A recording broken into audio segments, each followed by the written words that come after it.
This is the Misdirected Mark Podcast, a podcast about gaming, game mastering, and entertaining you, our listeners. We are explicit, you have been warned, and I'd like to thank Mike Willard for letting us use his music on our show. Now let's pick up those mics and get on with this thing. Oh, all right. Looks like we made it. All right, can you get the door open? My hands are kind of full. Yeah, sure. Here goes. All right. Back in the house, Misdirected. I can't believe we pulled that off. Well, we had a plan. But was it a good plan? I don't believe in good plan. I go with the plan we have. Still, I think we accomplished our mission in time. Well, let's get back and bask in our spoils. All right, here's the workshop. Gentlemen, we did it. Did you follow the plan? More or less. Was the opposition overwhelming? Well, there was a line. And do you have the objectives? Yep. Large coffee and a jumbo box of Timbits. Plus some hot chocolate and some Paula's donuts. Awesome! You have done well, my friends. Minions, friend minions. Did he just call us minions? Well, with that, welcome to the 433rd episode of the Misdirected Mark Podcast. So that we talk about missions and job adventures, how to use them, when to use them, and how to make them work in your game. But along the way, we'll take comments, suggestions, and examples for the chat room for life before heading into the after show. But first, my name is Jerry. My name is Phil. And I am, of course, Old Man Logan. Dun, dun, dun. Dun, dun, dun. To Tuesday night. All right. Well, it feels a lot lighter in the vestibule today than it has in a couple of weeks past. So we're gonna do the temperature check. See how's everybody. Misdirected Mark. Word scramble.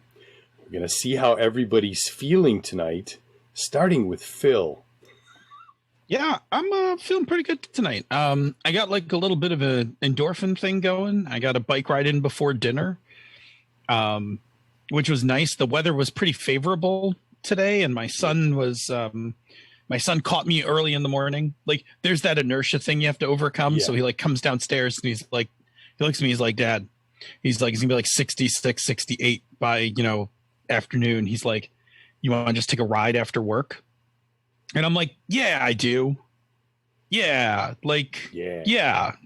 And I really do. Like, I love riding my bike, but it's the inertia of like lay on couch and watch TikTok versus go out and do something. Yeah. But I was like, yeah, let's do it. So we did. We took a bike ride. It was great. And got like one of our longer rides in, which isn't super long. Like for people who ride bikes, like I'm still a big fat guy on a really heavy bike. So like I get a good workout. I get a good workout just riding a couple miles. But we did. We took our longer ride instead of just going around the block. Like we went out a bit, which was cool.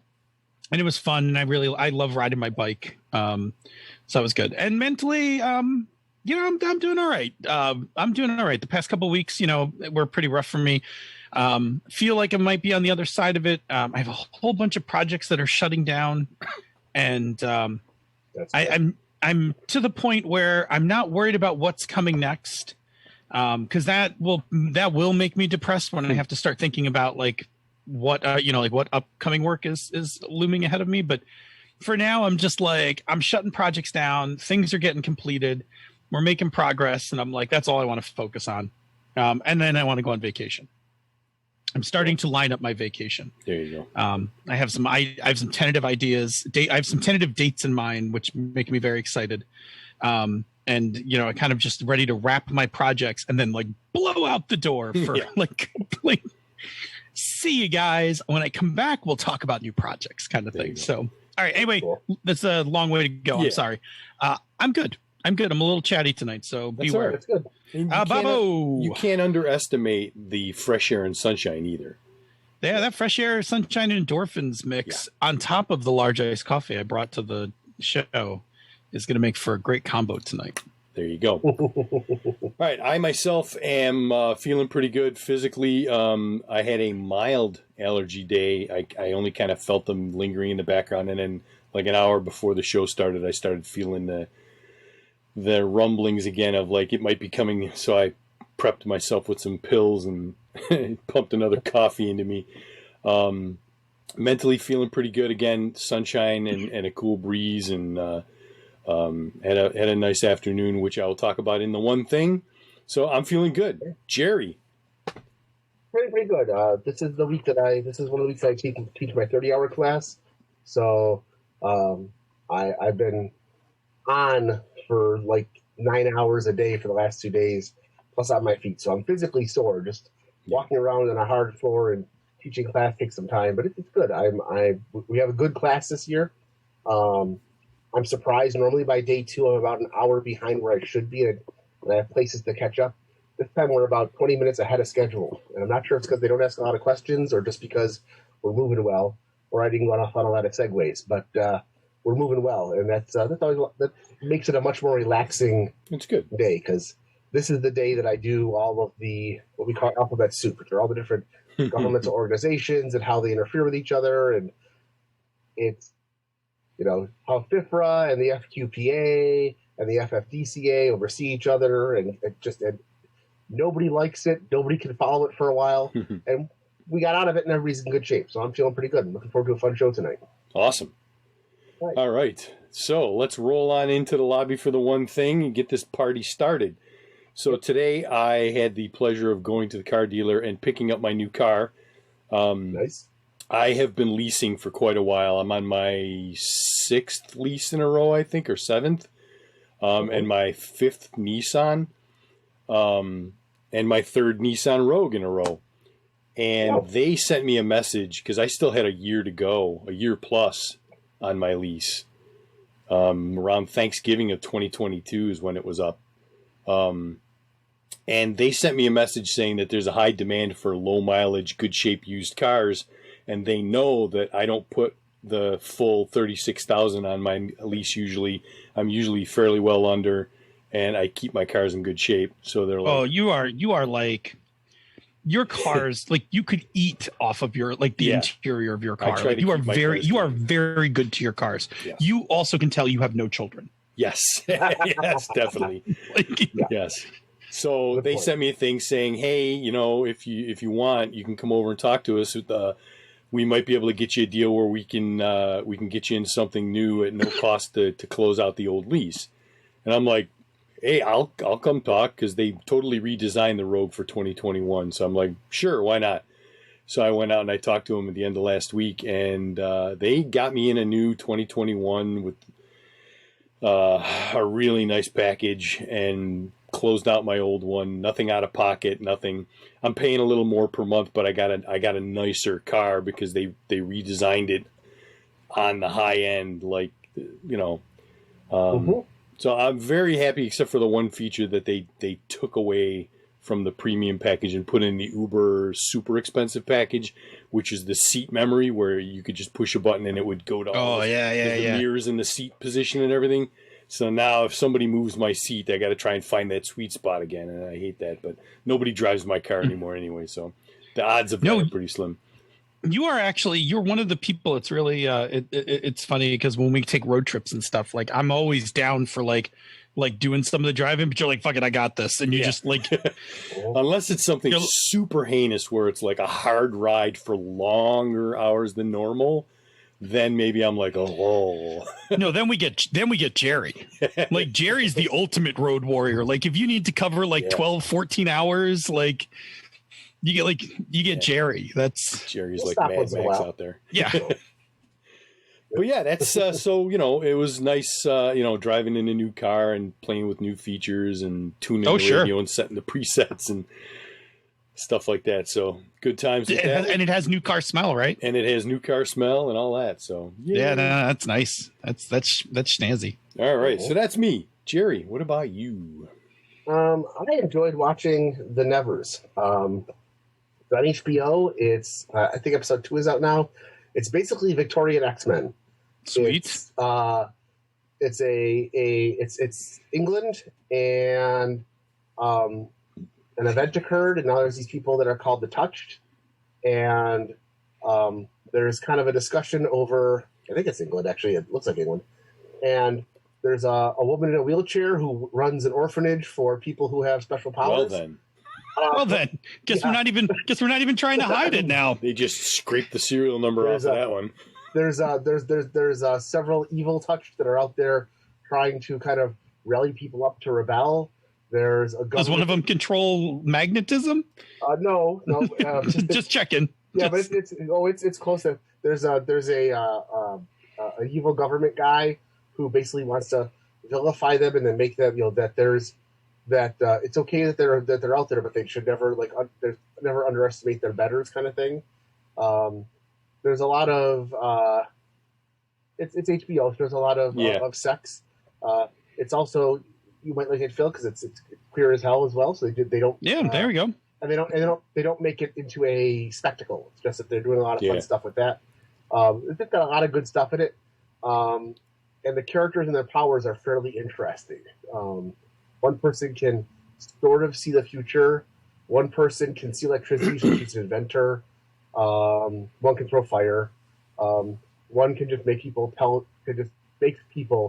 just talk to her and tell her everything. She doesn't ask questions. They just open up and tell her everything. So it's interesting ideas of how you would run like a supers game in Victorian England. Neat. Yeah, you're right. It is London, Victorian London, 1896. Thank you. And I see that's dope. One of the executive producers is Jana Spenson, who is a TV producer and writer who I've been following for quite a while. She did a lot of writing on a lot of big name TV shows over the years, and she's really good. The one negative part is that the first couple episodes were directed by Joss Whedon, but he left the show after that. So I think we're going to get away from that albatross around their neck and just get onto some good stories. So it looks like it's going to be a lot of fun, and I'm looking forward to seeing the next one. So, cool. Bill? Yeah, for me, my one thing is iHunt. We played iHunt on Sunday. Yes, we did. And we did our initial, we did the first part of the hunt the previous session, but this session I introduced some of the characters' personal lives into it, and we got to kind of engage some of the other mechanics of the game. So we did some compels, and then we did a very iHunt specific mechanic called the Imperil, where you offer two bad choices to a character. You give them a fate point based on one of their aspects. So I imperiled one of Bob's aspects, and he could either take a freelance job and make sure that they had the rent money covered, or he could go with his Aunt Sue to the doctor to find out her test results. Yeah. And then they would, not have money, but he would at least know what the doctor told Aunt Sue, since she's not reliable. Yeah. She doesn't have a track record of telling me exactly how the doctor visit went down. Yeah. So it was good. And so that was actually, and then Tony's once again, I can't say enough about Tony. He just really digs in. Glenn, I mean, you all did great. Glenn did a great job, and then Bob did actually the yeoman's work. He did the actual while Glenn and Tony were kind of on side adventures, Bob was tailing their potential target for the day, and actually did all the detective legwork, which was cool. It was a cool way to split it up. So we got to do all that, and I was very pleased because I was looking to, with the target, I was looking to evoke a certain aesthetic with the target, and as soon as I put the picture on the virtual tabletop, I was very pleased. Everybody responded to it just as I hoped they did. Douchey white dude. Yep. Yeah. Douchey white dude. As soon as I put the picture down, everybody was like, oh geez, this guy. And I think Glenn's character's exact words were oh man, I hope this is the guy we get to kill. Yeah. So that was actually really, it was really fun, and it played out. It felt very 90s urban fantasy TV drama I don't even want to say 90s. It felt very urban fantasy TV drama which is very much where that show is supposed to dial into. Yep. So cool. It was a good time. Yeah, it was good. I know Bob's going to talk about it a little in the community chat as well, but I dug it. Plus, once again, just another reminder of why I like playing Fate, right? I go through these phases where I don't play Fate for a while, and then I start playing it again, and I'm like, oh right, I fucking love this system. Yep. like, yes, the system does things that I like absolutely love, and it totally did. Yeah. And that's the important part. Yeah, it's good. And it's a really good fit. I got to say, iHunt, normally, and I, PK will take some objection to this, although I think, PK's also worked around this. Fate's not always the best game for horror, but this game, like, horror, it's a different kind of horror. Like, it's not a scary horror kind of thing. It's not meant to evoke terror and fear, like, as a matter of course. So yeah, we had some good character drama. We had some good legwork that really kind of pushed forward the investigation to get us closer to actually completing the first iHunt. It ended on a good cliffhanger. It was good. It was good. So pleased, very pleased. Yay! Yeah, good. Cool. Do some announcements. Bob, we should do the announcements. So, Bob, tell me about a game called Circle of Six. Yeah, so Circle of Six. Yeah, Jerry, you can't with the background like that. It's there you go. They still can't see the cards though because it's washed out. But I appreciate the effort. Circle of Six is a set collecting card game where 2 to 6 players try to collect one of each numbered card from a circle of 6 cards by placing their cards into the circle or moving a marker card around the circle to remove other players' cards. It's designed by moi with the help of the amazing team at Encoded Designs. It is available now from DriveThruCards for $14.95 for print on demand, or $15.95 if you want the fancy plastic deck box to go with it, which is very nice. And please check it out because I would appreciate having somebody buy it again. It's a very cool abstract it is abstract an card game, and it's fun, and everybody who's played it has enjoyed it a lot. And it's fun. The rules are quick and easy to learn. It's got a great screw your neighbor kind of feel to it, which is always a good game to play. And you can play it with, what's the minimum number of players these days? You can actually go two players. It plays a little bit different with just 2 than it does with 3 or more. Excuse me. But yeah, it's 6 players it goes up to, and it works just fine. I will argue that it's a hell of a lot more fun when you've got 6 people around the table. It's chaotic. It is. Yeah, there's a chaotic aspect to it, but which is fun. Like it's and you play it in hand, like you play it in turns. Yeah. So even if you don't do well in one turn, that turn ends, and then you have you're ready. Like you set up and play the next turn, so you're right back in it. Totally fun game. Love it. It's a game that. There's lots of twists in it, even though it's a quick game to play. It's a lot of fun. So I recommend it. Good times. Yeah, very good. I'll just mention briefly, Voyager is heading into week 8. We are beginning season 4, which I consider to be good Voyager. Okay. And I have to say, upon second rewatch, season 3 wasn't that bad. Yeah. But it even gets better. Yep. Like we're gonna head into some great stories. We have the emergence of a new character. That is that we'll actually on the watch party tonight. We're gonna find out more about that character tonight. Yay! So that's exciting. That's fun. Yep. So yeah, good Voyager. You can still jump in at this point. Like you can't. Like I wouldn't recommend if you're new to the thing. Just go to the forums and follow the guides. But if you've like watched Voyager before and you're like, oh, cool, I want to jump in. Like now would be the perfect time to jump in and join us. Go check out the forums. Jumping back to Circle of Six real quick, there will be a link in the show notes as well, just in case you want to. To jump into a link and go check it out. Absolutely. Yay! All right. Well, you know what that means. It's time for the feature segment. Are you ready, Phil? Workshop.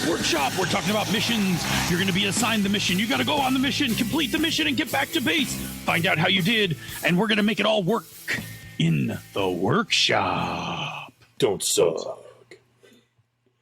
Yeah, tonight's topic comes from some musings I've been having about the cyberpunk genre, and kind of its over-reliance on missions, jobs, runs. And in it, I was just kind of like talking about how like every cyberpunk game I see nowadays is like pretty much about like doing jobs and runs. Granted, I did find some other ones after I put a word out on Twitter. I got some good tips on some other ones, but it's a very strong trope in the cyberpunk world, and Cyberpunk 2020 and Shadowrun are largely responsible for kind of setting up that trope, but a lot of people live by that trope, and there's nothing wrong with it. But I'm also a huge fan of cyberpunk and kind of want to see like what else can we do with this genre that isn't, running missions. But anyway, I think Shadowrun relied on it more than Cyberpunk did, though, because Shadowrun actually had the element of like the dude in black, Mr. something or other. That was always Shadowrun was the most notorious for it, right? Yeah. Like they like built that trope, the Mr. Johnson, the whole 9 yards, right? But and again, I mean, I see Gaming BS, Sean from Gaming BS asking me if I've played Cyberpunk Red. I haven't. I've read it, and much like the original Cyberpunk, it's not that you have to do missions, but like one of the big tropes in that game is like you get jobs, like you get jobs from people and you do stuff, and it's okay. Like it's a big trope for Cyberpunk. That is not what we're talking about tonight. That's a whole separate rant. In talking about mission-based stuff, we got to talking amongst ourselves about what goes into a good mission-based game, because that genre is pretty huge. So that is where we want to focus ourselves tonight. All right. So then we're going to take a look at mission-based play, because it's a type of play that is pretty common in RPGs across numerous genres. We're going to look at what makes up a mission as well as how to best GM them. And of course, in order to do that, we got to break out the definitions. So let me cue this up for Phil. Behold, you are in the presence of Definition Panda. Definition Panda wants a sip of his iced coffee. Okay, good. Good call. All right.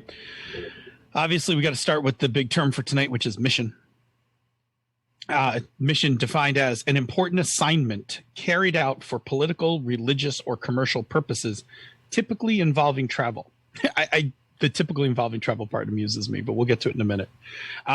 Let's break this thing up a bit and talk about some of the key points of this definition. The first one is important assignment. Assignment, right? In that the mission is something that is given from someone to someone else. There's a person who's giving the mission who knows something about what needs to be done, and the person taking the mission has the means to get it done. Right. So this, and then like, this is different than like, and I want to separate this, right? This is different than like doing a job, right? Like when we look at like Ocean's 11, Leverage, and things like that, those are not assigned, right? Yeah. Those are self-starting, right? The thieves decide they're going to do this thing. That's a job. And if we want to do, what's that? So that's more like a heist than a mission. It's a heist, right? A heist / job. And if we want to have that discussion as a subsequent episode, we totally can talk about that genre as well, because that genre is cool as hell too. Yeah. But a mission is an assignment, right? Handed down by somebody to somebody else. And the assignment means that there's some measure of success and failure, right? Because assignment's going to come with some level of criteria, like you need to do X. And you either will do X or you will not do X, meaning that a mission can succeed or fail. Yeah. All right, second part of that, right? Carried out for political, religious, or commercial purposes. This means that missions are part of some agenda. The person who wants the mission done is following some sort of ideology, some sort of political faction, something that that the mission helps support. And that's going to flavor who or what the mission is about and what they're going to do with them, right? So based on the either the organization or what the individual's philosophies are, might determine like maybe you can't kill your objective, or vice versa. Maybe the preferred thing to do is to kill the objective, that kind of thing. All right. And then lastly, and I just found this amusing, right? Like typically involving travel, right? I don't know why they stuck that on there, but they did. But it's also true, right? Most missions involve getting to the mission location and getting back from the mission location. And that's not, when it comes to this definition, that last bit is not the deal breaker, but it's just true more times than not.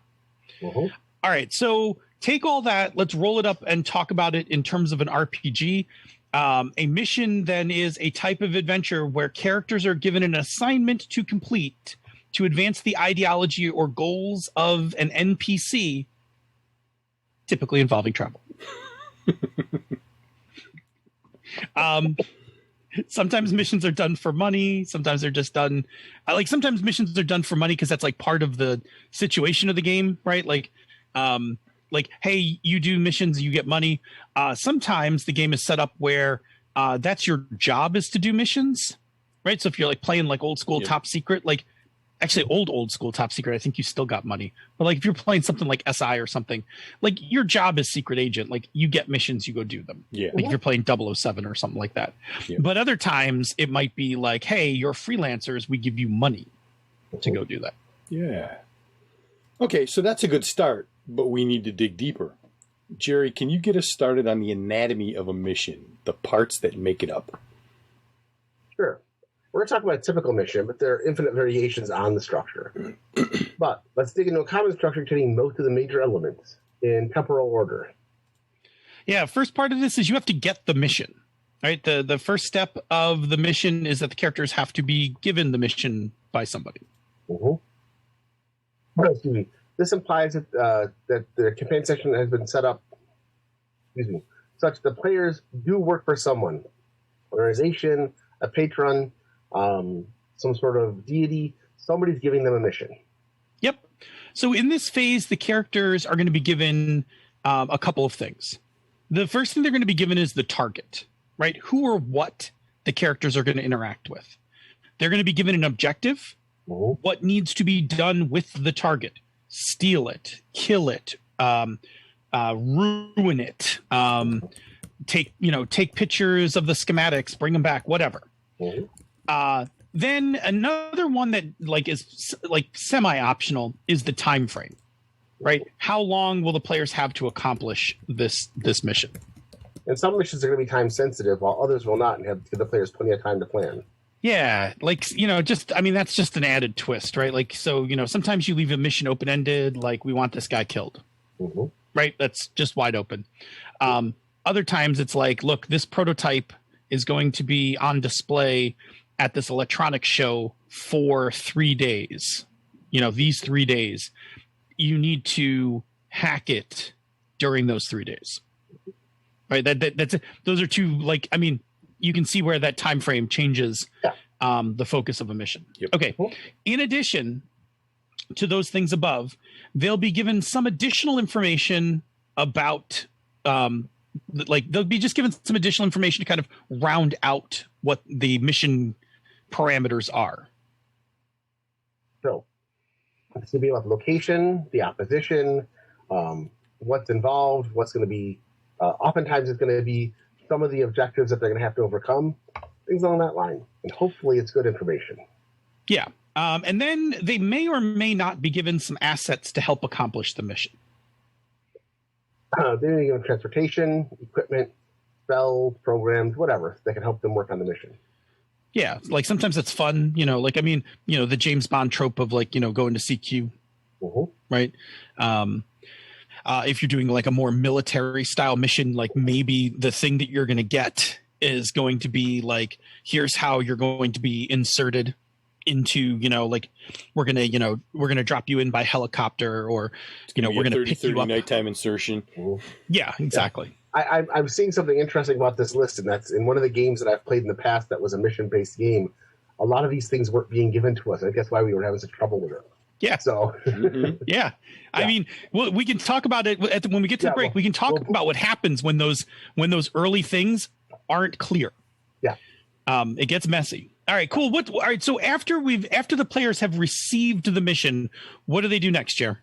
Oh, next thing to do is get into the legwork and the prep and the planning. They're going to do some amount of work so that they're prepared to execute the mission.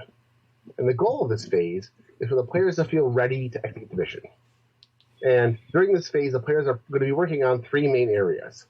And the first is going to be the plan. Yep, this is the methodology or steps they're going to take to achieve the objective. Followed by the intelligence. Right. This is additional information about the target, the location, the opposition, etc.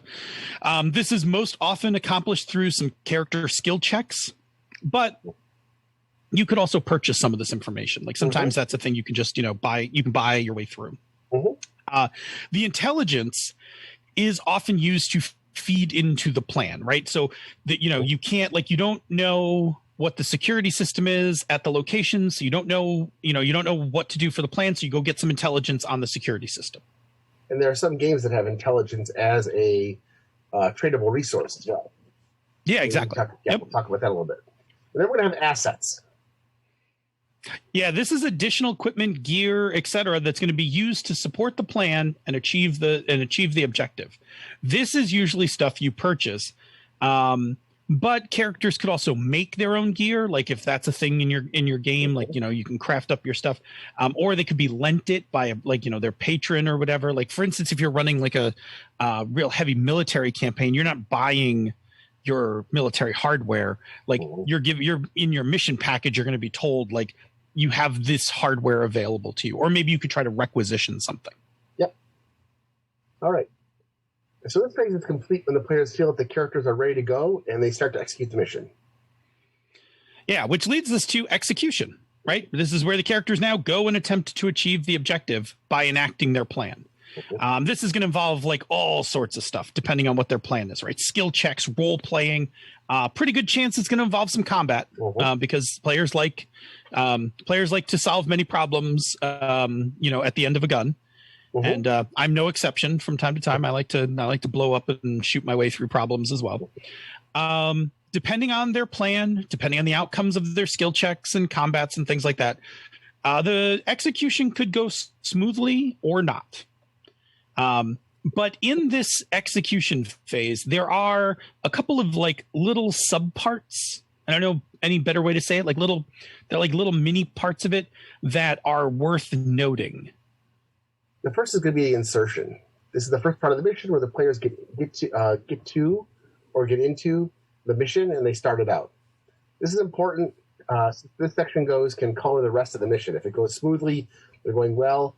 If they start having trouble right off the bat, they could be left in a desperate situation before the mission even starts, which can be fun. Yeah, I mean, for instance, as a real life example, in the operation that ultimately resulted in the death of Osama bin Laden, during the insertion phase, one of the helicopters crashed in the compound. I mean, that's an unexpected twist that that now needs to be dealt with. And if you're playing that in a role-playing situation, right, that's an unexpected thing that just happened as part of the insertion that you're now you have to compensate for. Okay, the second one of these little subphases is the twist. So not every mission has a twist, but a lot of them do. And the twist is usually some aspect of the mission that catches everyone by surprise. And it often forces the players to alter or abandon their plans. And it's usually because it's something that's basically unknowable. If you could have found it out during the legwork phase, you would have accounted for it. But it's usually something that just can't be found out. For instance, you're going to extract this scientist, and you assume it's a friendly extraction based on all the intel you have, only to find out that this person's a super loyal fanatic to the company. And when you go to extract them, they not only resist you, but they really attempt to alert everybody along the way. That's a twist, that now you have to account for. Yep. Right. So maybe you didn't bring something to put the target to sleep with, and now you're dealing with that. Or maybe they tell you as you're about to extract them, they're friendly, but they tell you that they have a cortical implant that's going to explode if they leave the building. Or the guard that you had prepared to distract because they were easily distractible for whatever reason, that guard, their cat got sick that morning and they didn't come into work. And now the hard ass guard who's ever vigilant is the one that's working. And you're Yeah, and if this seems familiar for heists and jobs, it's because the twist is also part of that structure as well. Yep. Okay, the twist is a thing that you do as a GM to raise the tension during a mission. And if you've ever watched a heist or mission, the twist is always in there for just that purpose, right? Like things look like they're going smoothly, boom, we hit the twist. Yeah. Okay, cool, Jerry. What's the last little subphase from this? This is an extraction, the final part of the mission where the characters need to leave the location, get away from the opposition, and get back home. Depending on their plan and how well it went, this can be very, very smooth, or it can be a run for their lives. Yes. And depending on, and we can talk about this in the break too, but depending on where you are in the game, like you may want to hand wave the extraction, like you're running a 4-hour, you're running a 4-hour slot at a convention, and it's like 3 hours and 45 minutes, and the players have, not like it has not gone smooth, but you just you let them extract out, right? Like, because you can't have the rolling gunfight. But maybe your home game, you're like, oh no, we're having this fight. Like, oh yeah, if we gotta go, we're having this fight all the way through the streets session of Berlin, folks. Like, Gunfight and gun run. Yep. Always. This phase ends. The execution phase completes when the outcome of the mission has been determined and the characters leave the mission site. Hopefully, right? Like the outcome could be failure and no one leaves the mission site. That would be That's true too. that is kind of like the ultimate failure. But typically, like people get away, even if it's a failure, like people get away, that kind of thing. We've had a couple missions, especially in Scum and Villainy, where when we left, there was no mission site. So I don't know what happened. It also completes the execution phase if there is no more mission site. That was like that when we got here. Yeah. What planet? So then we have the aftermath, and this is going to be the denouement of the mission. At this point, the characters typically meet with the party that gave them the mission, and at this point, the outcome is often discussed or reviewed. Payments occurred. Sometimes extra information will be given. Basically, it's a chance for the story to come kind of to a wrap up or an end. Now, in some cases, the GM will narrate the greater impact of the mission on the story arc, the campaign. What does all this mean now that you've done this? Cool. So with that understanding of what makes up a mission, Phil, what kind of genres does this work for? Oh man, like nearly every genre, right? Like I'm really impressed right now to think of a genre where, like an RPG genre where I couldn't make a mission-based game out of it, right? Missions are a pretty ubiquitous story structure, and they really do work pretty much everywhere. Like I said, I don't even know if I could think of one right now because I'm pretty sure I could whip up something if somebody throws out a genre. But in order to make this kind of to make missions work, you have to have a few things that you set up inside your genre, right? So you need someone, a group, or an organization to give out missions. Yeah. Right. Somebody has to, again, this is not jobs, right? If it's jobs, you're self-organizing, self-motivating. If it's a mission, somebody has to give it to you. So you need an organization in your genre world, whatever, that can give out missions.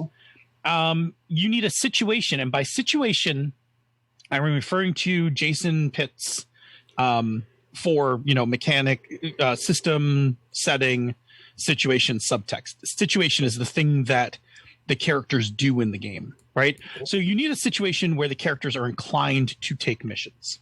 Yeah. Okay. So that has to be part of the game, right? Like otherwise, you're skating uphill. You're ice skating uphill on this thing. And then you need targets and objectives that support the people who give out the missions.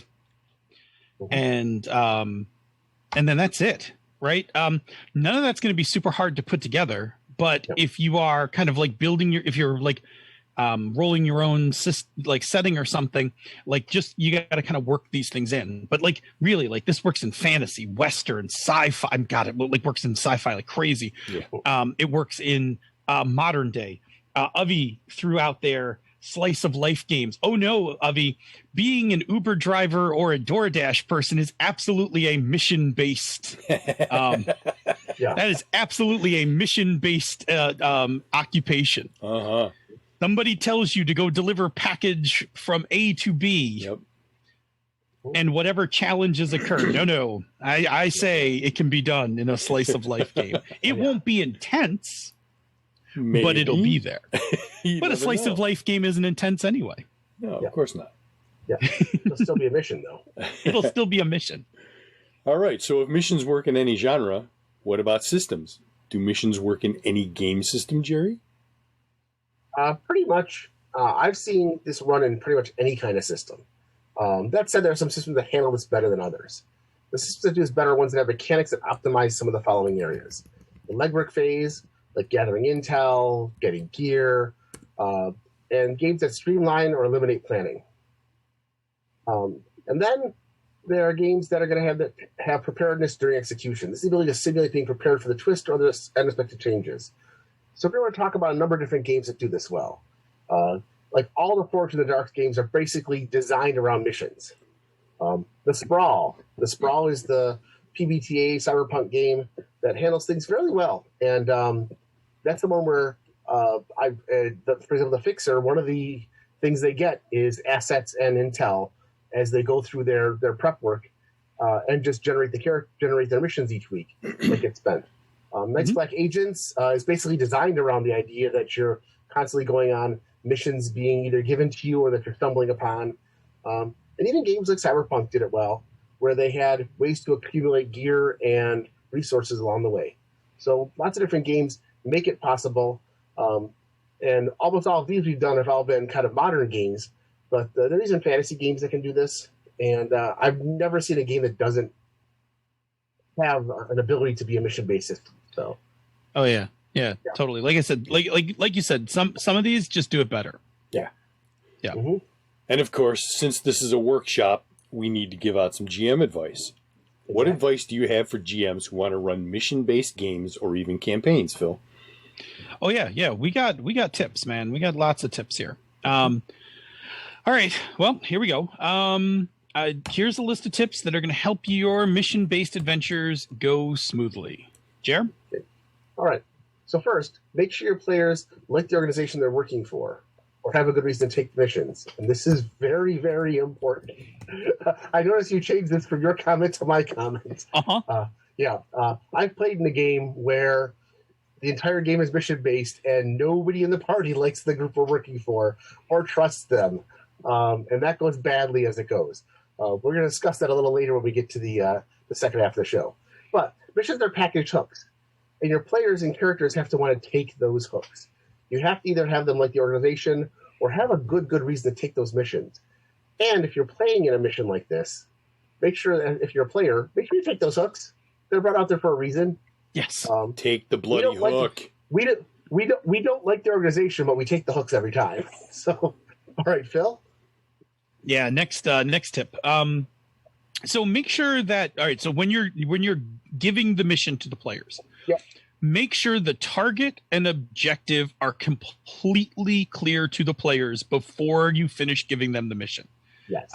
The target and the objectives are the foundation of the mission. Even if you forget to tell them some of the other ancillary information, they'll go find that during the legwork phase if it's important to them. Mm-hmm. But if they misunderstand either the target or the objective to the target, everything else they do is built up. It's a house of cards at that point, right? Like you're just, if they don't understand, like you use some weird lingo or something, and what you mean is kill them, but you're playing Shadowrun and you're using some like cool Shadowrun lingo, but not everybody at your table knows what that means.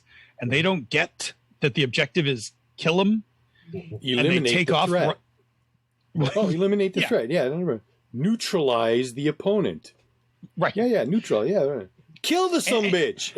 Well, and I'll say this: if you're playing in a game that has genre, or not genre, lingo, like Shadowrun, also pause, put up some parentheses, and make sure it's clear when the mob guy's like, I want you to whack them, and if people, I mean, this is like not that people don't understand that, but like then just be like, he wants you to kill them, right? Like, because you really cannot I can't stress this enough. If you do not deliver this part clearly, everything else that happens goes awry. Yep. Okay. Very big. Yes. Okay. All right. The next thing, the biggest time sink is going to be the legwork phase of the mission. You want to make this as smooth as possible for them. Yeah. First part of that to help that is like be generous in giving intel. Like when a player makes a roll and they're successful, give them useful information and give them a bunch of useful information. Yep. You don't have to give them everything, but the more info you pack into a single check, the faster they will have enough information to finish making their plan. Right. If you do this wrong, the players just distrust the organization even more.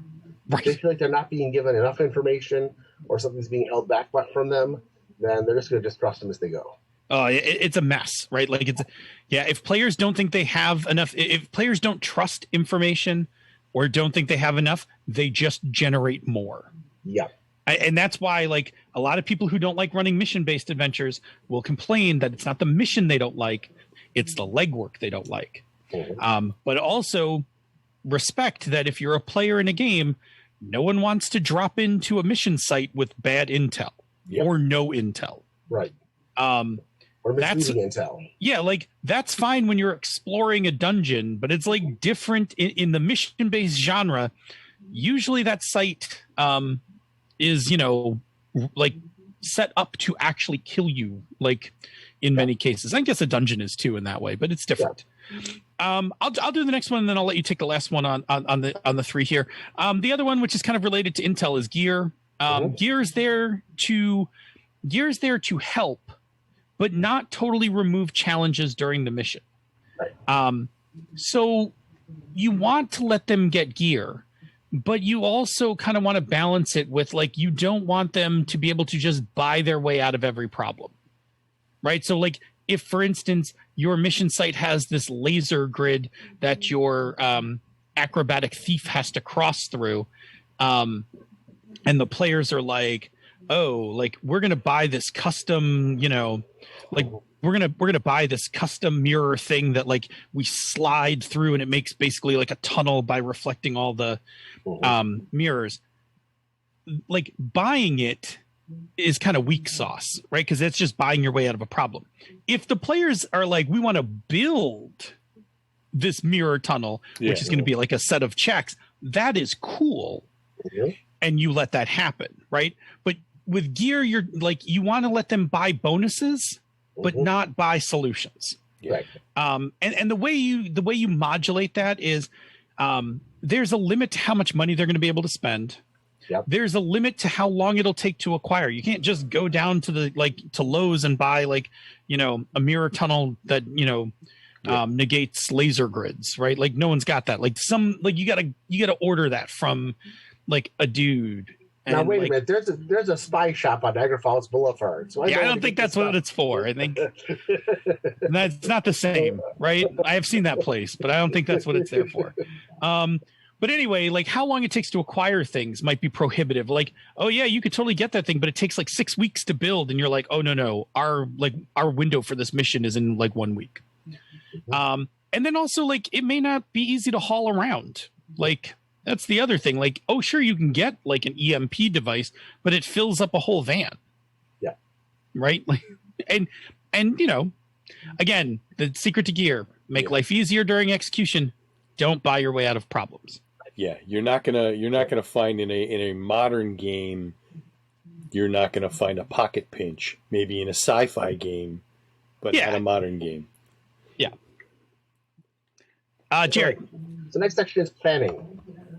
We have, and we can do again, a whole episode on how to make planning more efficient. When done poorly, planning takes forever and it's frustrating. So you want to help facilitate this for the players. Do what you can. There are lots of good game mechanics out there for making planning work better. But whatever you can, make sure the planning is quick and that you give the players the information they need to keep moving forward. Make it work for them. Just make it quick. Yeah, absolutely. All right. And like I said, we could do a whole show on facilitating planning. Because, I mean, look, if you've ever watched players plan a thing, hell, if you've ever been a player who's had to plan something, you know that that's not always fun. Yeah. Which is why people love Blades in the Dark games, because it eliminates doing like anything more than the most basic plan possible. And there's a real love for being able to do that in a game. So by all means, that's the planning thing is a huge part of what'll make a mission drag. All right. The next one is, look, the twist should raise the stakes, but not negate the player's progress. If their mission is to steal the prototype from the lab, don't make the twist that the prototype is not in the lab. Yeah. Right? Like, yeah. I mean, unless your twist is your mission handler screwed you. Or like, and again, let me be clear. If it's not in the lab, but it's like in the next room, or like it's in the other part of the building, like that's one thing. What I mean is like you snuck into the lab to find out the prototype's never been here. I'm sorry, but your princess is in another fucking castle. Yeah. Exactly. Yeah. Like you didn't like that twist. That's not going to raise the player's stakes. That's going to piss them off, or they're going to be like totally deflated. You finally like they did all this work to break in the lab, and like it was never here.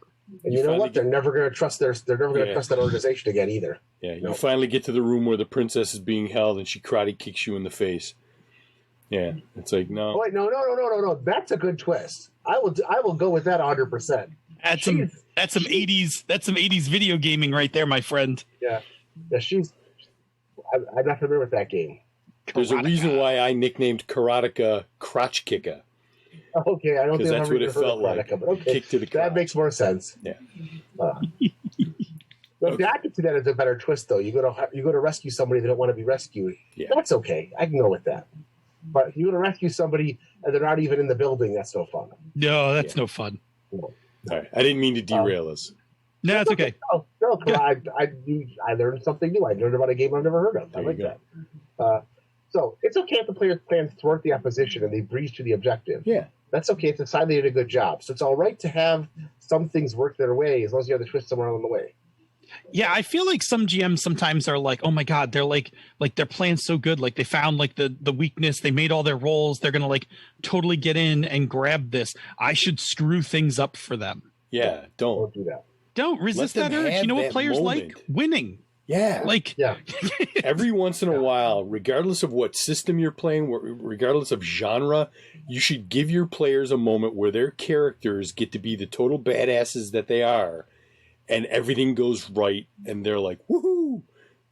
I've run games of Hydra Hackers where the players are on a tear, and they're like hitting 10 pluses down the line, and it's like, yeah, you just fucking got away with that. Yeah. Like no one's any the wiser as you roll out of there with all that water. Like, and then I usually applaud them. Like, like nice job. Like, yeah. So totally legit. Okay. Next tip, the double cross trope, right? So the double cross trope is a thing that exists in both this genre and of course in the jobs genre as well. The double cross trope is one you should use very infrequently. When I mean like very infrequently, I mean like once. Like use it like once in your game. Yeah. Because if you use it more than once and the players think that every mission has a possibility of being a double cross, every plan they make will be 10 times more complicated. Yep. Because they'll not only make the plan for succeeding at the mission, they will start making the plan for being double crossed during the mission and trying to figure out where they're most likely be double crossed so that they can make the plan. Like, again, you want to see planning go exponentially like difficult and bad.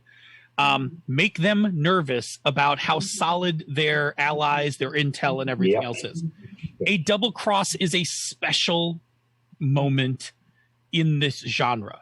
And it is a moment that usually ends when the agents, after discovering they've been double-crossed and they get away like barely alive, they come and kill the person who double-crossed them. Yep, I was just going to say that once you double-cross them, the mission stops being about the objective, and it means about bloody rampage, and that's what happens. Yeah, and I will say, Chromatic Chameleon saying, like, make the campaign the double cross, not the session.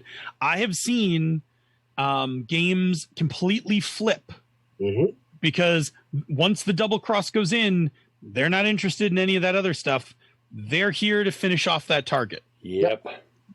And so, by all means, get that target in front of them if you want to go back to doing missions. Yeah. Plus, they'll also relax because if the person they double cross them is the person they put into the ground, then they'll be like, well, that takes care of the double cross problem. But if you leave it murky, like, oh, somebody in the organization gave you bad intel and could do it again. Dun, like, dun, dun. You're fucked. Like, good luck running missions for this group anymore. Your entire team may decide to overthrow the Rippers organization. Yes. A sign that maybe your organization is not like as good as you'd like it to be. Yeah. All right, Jared, give us the last tip before we hit the end of this segment. All right. In the aftermath, always let the players know the bigger impacts of the mission, even if their characters don't know. That makes the mission feel more meaningful and will help create that emotional investment in the mission and what happens next. Yeah, I mean, players, right? Not even just characters. Players like to know, like, what did this mission do, right? Like, hey, you caught that guy. Like, your mission to go and kidnap this human trafficker has the interrogation people got a whole bunch of intel out of them, and they've disrupted their human trafficking network, and like all these kids were found and are being returned home to their country. That makes like the players and the characters feel like really good, like hey, we did a good thing, even if we took some like lumps or somebody died during it. Like, there's a meaning to it. Now you can also screw this like you can subvert this trope as well. Like in Cyberpunk, I will subvert this trope by making the aftermath very trivial. Like, yes, like you've done this, and it results in like a 2-point stock drop, and like a whole bunch of people made a whole bunch of money on that stock drop, right? Because that's just the dystopian shit of Cyberpunk. Like, you put your body and you put your body and life on the line, so like some corpse could make some profit off of like a 2-point shift in the market. Yep. Right, because that just reminds you that, like, welcome to Cyberpunk. You are the cog in the machine. Yep. So you can totally subvert that that tip based on your game. But if your game is like you're generally wholesome and good, or not even wholesome and good, if you're quote the good guys, then stick with the original tip that Jerry gave. Yep. All right, cool.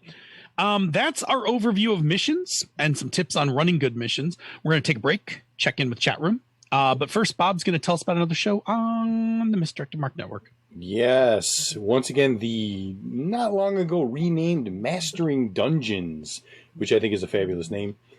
RPG veterans and game designers Teos Abadiah and Sean Merwin look at the game and the hobby of D&D from a variety of viewpoints, reporting the news, understanding the business, reviewing the products, and illuminating the design.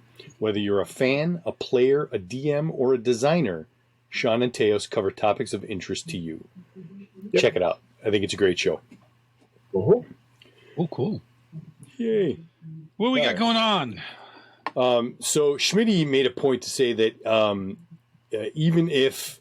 oops, the damn thing just moved. I see it. Yeah. If a game is about missions... The game doesn't have to be, the system can be a system where you just do stuff and then it has missions in it. It doesn't have to be missions all the time and end of story, period. Oh, yeah. Amen. Absolutely. So, yeah, that's a thing. Yeah, I mean, there's like, so for instance, like you could play a game in Ebron where you're, an adventuring party doing stuff. Yeah. But for some arc or whatever, you get hired by a house to do some stuff for them. That is literally the Eberron campaign I'm running. Yeah. Yeah, there you go. Like they have their own plots they get involved in. They have some small jobs they go on. They follow their own plots. And then every once in a while, one of the houses sends them on a mission. Yep. Yeah, and if you're running like if you're running like a sci-fi game, like you could run like a Firefly thing where sometimes you do jobs right? Sometimes you do job/heists for yourself, and sometimes somebody gives you a bunch of money to go do a thing. Yeah. Yeah. Yeah. You could have your standard dungeon crawling campaign in the Forgotten Realms where you're just out, you're doing dungeon crawls and that kind of stuff, standard adventuring fare, and then you get hooked into a plot line where you end up having to go on this mission for the Zentarum, and they're sending you out because you're expendable in a Dirty Dozen fashion, and just go do this thing, and then we'll forget your debt or whatever, and now you're on a mission. Go Zentarum. I mean, you can also do a whole campaign based on missions. Like, for instance, we're going to play a Star Trek Section 31 game, where your whole job is to be behind the scenes, keeping the Federation alive, doing the things that Starfleet will never do. Or we're going to do a mission based game where you're part of you're from the 31st century or 24th century, depending on where it falls, where you're part of keeping the timeline in order. Yeah. You got to be careful how you say those, Phil. What's that? You say you got to be careful how you say those. Because you said, we're going to play a game where we're Section 31 running missions. And I'm like, ooh. But you didn't really mean we're going to be doing that. You mean you could do that. No, but it would be. I mean, look, some of that could be. I thought the same thing. I'm like, when do we start? Yeah. I mean, look, Star Trek's big, man. Like, it is. Start playing a Section 30, playing a Section 31 campaign would be fun to a short campaign to play. Look. That's not what Bob's saying. Bob's saying we both thought you were talking about that was our next game we were going to play. We were both excited about it. Yeah, I mean, look, we could talk. Put it on a list. We could talk about that. I'm not opposed to running something like that. That'd be interesting. I would also for a somewhat lighter game that I think would be fun would be being part of temporal corrections, where we just pull various episodes from shows, and it's like, well, this needs to happen, and now it's currently not happening. So transport yourself onto Voyager, and let's get this fixed. Yep. Yeah. So, I mean, mission-based, the cool thing about mission-based is you're right. It doesn't have to be a campaign framework, but it totally can be a campaign framework. You actually have that option. You can throw it in as an adventure, as an arc. They're good one-shots they're great one-shots for conventions because they come with a built-in hook. Absolutely. Right? You're all being hired to do this thing. Therefore, we don't have to have any discussion about why, right? You are hired to do this thing, or, hey, you're secret agents, and so you do missions, and here's your mission, right? Fantastic tool for one-shots. Absolutely. Yeah, this is fun. Look at everybody talking about it. Missions are great. I wasn't bagging on Cyberpunk to say that my complaint was I feel like people only when they think Cyberpunk, they just go to mission. Yeah, the default is Cyberpunk is a mission-based game, whereas you don't have to play it that way. That has never been. I think when I think Shadowrun, I think mission-based games. Our Cyberpunk games were always, you are part of this neighborhood, or you're part of this, and you gradually over time get the missions. But your first couple adventures are things like, you're hanging out in the neighborhood, you find out that the local booster gang is shaking down the local soup kitchen, and so you guys decide to go do something about it. And then you find out somebody's kidnapped this, or somebody stole. In the games I ran and games I played growing up with Cyberpunk, we almost never worked for anybody. That didn't come along until Shadowrun came out. And all of a sudden, I had a mix. I had a mix of stuff of stuff that you're saying, plus once after a few tumbles with the booster gang, the mobsters would be like, "Hey kids, you want to make some cash?" Yeah, occasional mission, but it wasn't mission based for the entire. It was rarely mission based. I've done and I played games where we played one of the characters was a corp, and so the party was basically a corp team. And that one was very much I will hand you missions. Yeah. Corporation, when we played Corporation was definitely mission based. Yeah. Yeah. Corporation's very. I can definitely see that with Corporation. Yeah. So. And Trek. I mean, Trek can be mission based too, right? I mean, if you look at Trek, not so much Voyager because they're so by themselves, but DS9 and TNG, Like there's times where they're just like, hey, Jake and I are going to build a, solar sailing boat and sail across to Cardassia. And like, that's the whole adventure. And then sometimes it's like, hey, we're going to need you to blow up the Ketracel White facility. Right. Like, so like Starfleet's interesting in that, like when you are a Starfleet captain and you have a ship, you have a very broad mission, like, go explore this area. But then sometimes Starfleet calls you and is like, hey, we need you to stop what you're doing and we're going to need you to do a thing. It just so happens that you're the only ship in like 8 million light years that can get to this place, do the mission. Yep. Yeah. And that's, and again, it's really good in that way because, from a beat structure perspective, like if you look at TNG, right? Like sometimes like, hey, we're just cruising through space and weird space thing that we have to deal with. And other times it's like, hey, we need you to pick up this ambassador and like get him over here without getting yourselves killed. And you can, and then like in terms of beats, you can just change in and out of that. Yeah. Right? Like it's cool. Yep. I agree. All righty. Yeah. Should we head back in? So we should probably jump back into the second part of this topic, which is the roundtable segment, where we're going to share our experiences both playing and running missions, starting with this question. As a player or GM, what is your favorite thing about mission-based adventures? I like the fact that it gives simple direction to players and the characters, not telling them exactly how they have to do it. Like, go here, we need this objective taken, and then you just sit back as a GM and let them create the rest of the story.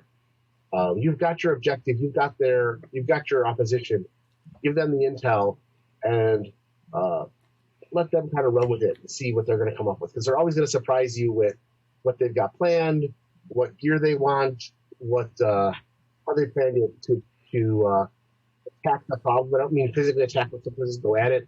You might be planning on a simple, snatch and grab, and they decide to make it a seduction or a honeypot mission or something like that.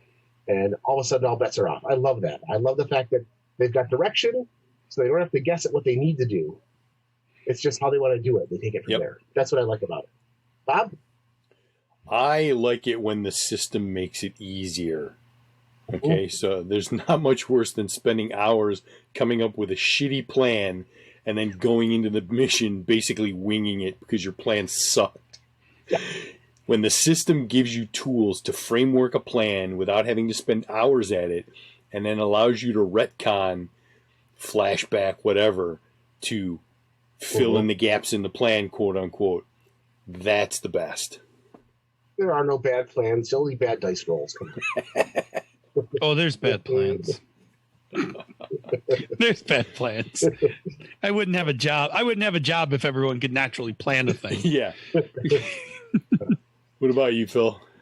You know what? As a GM, the thing I love about mission-based games is I love seeing what players come up with. In my youth, I would construct the mission as well as the optimal path to solve the mission, and then just kind of gently nudge the players onto that path. But like years ago, I stopped doing that. And what I basically do, and I think John Rogers put this in his Fate World, Fate World entry back when Fate Core first came out. I just build the box. Right. So like I give you the target, the location. I put together the target, the location, the opposition. And I make it as reasonable, as realistic as the genre dictates. Right. Like, they've got this much security, whatever. And then I just give the information to the players and see what they come up with. And so I love, this is where I love games like PBTA and Fate and things like that have partial successes or success with a cost, because we just start rolling dice to see what happens, and then we just start playing off of those rolls. Exactly. You can totally, you're going to disarm that with a consequence. Yeah, you disarm the alarm, but unbeknownst to you, there's a red light flashing, in another room across the compound, right? Like, or the building's AI has taken notice that there's some anomalous readings going on in the lobby. I love just like letting that play out. I don't like planning, so I also like, if we're going to do mission-based games, I want a system that facilitates that for the same reason that Bob said, right? Like, so first of all, as a GM, watching players plan is never exciting to begin with. As a project manager, sitting quietly watching players plan can also be frustrating, because I want to jump in and facilitate and be like, like, go to the whiteboard, guys, like come on, like, like, write this down, like, diagram, like, you're not taking into account the security system. Yeah, like, guys, did you security, right? Like, so I really like games that handle legwork. Like, the Sprawl does a really good job of it. Of course, like every Forged in the Dark game, like they do such a good job of this, because they're just like, don't worry about the planning, we got other mechanics that like the flashback mechanic and stuff that'll compensate for it. And that's that feigned preparedness, right? Like, or I should say, not feigned, that simulated preparedness, which Night's Black Agents also has, and is a thing I love. Yeah, cool. Yeah, that's me. Like, but that's for me, what it is it's the surprise. Like, I remember, and I'll just really quick, and then I'll release this. We'll go to the next question. At the last Queen City Conquest 2019, I had this whole mission, and I don't even remember now the whole. Oh, I know what it was. It's the one with the ice. The casino buys this block of blue ice, and they're gonna put it on display, and I have just this, like, in the notes for the adventure, it's like the blue ice will be transported, by airship to this location, driven by truck, taken to the casino. The truck convoy is, like, really dangerous. Like, it's not a good idea to attack the truck because it's heavily armed by the water authority. But the casino is a somewhat softer target, et cetera, et cetera. And in one of the runs, the players are like, what we're going to do? We're hijacking the airship. And I was like, oh, Zeppelin heist. Like, dun, dun, dun. Okay, that wasn't even I didn't even consider stealing it at the point of origin, right? Yeah. Like, most other groups take it from the casino. But this one group was like, what if we get on the airship and route it to another location? Right. And in fact, they took it one step further. They actually used the hacker to switch the identity transponders on two different airships, sent the other airship to Buffalo with no ice on it, took the other one to a softer target in Cleveland where they melted it and put it into the pipe system and got it away. Nice. And I was like, I had none of that in, like, any of my notes, and I was like, oh, we're just playing this out. Like, come on, let's make some rolls. Let's do this, baby. Like, this is, and those are the kind of surprises you love as a GM. Oh my God, it was so much fun. I mean, one, I'm playing on my toes the whole time because I'm like, literally, I have nothing for any of this. But like, cool, let's just make some rolls. Let's find out what happens here. But yeah, it's like, and even the ones where the players did heist it in the middle of the casino, those were totally fun too. So that's it. That's what I love that. I love that surprise about how the players are going to solve problems. Chair. All right. Question number 2. As a player or GM, what's your biggest challenge about running or playing a mission-based adventure? Yeah. So as a player, it's definitely not overthinking when you plan. That's just such an easy trap to fall into. And that's why I like systems that streamline that stuff for you.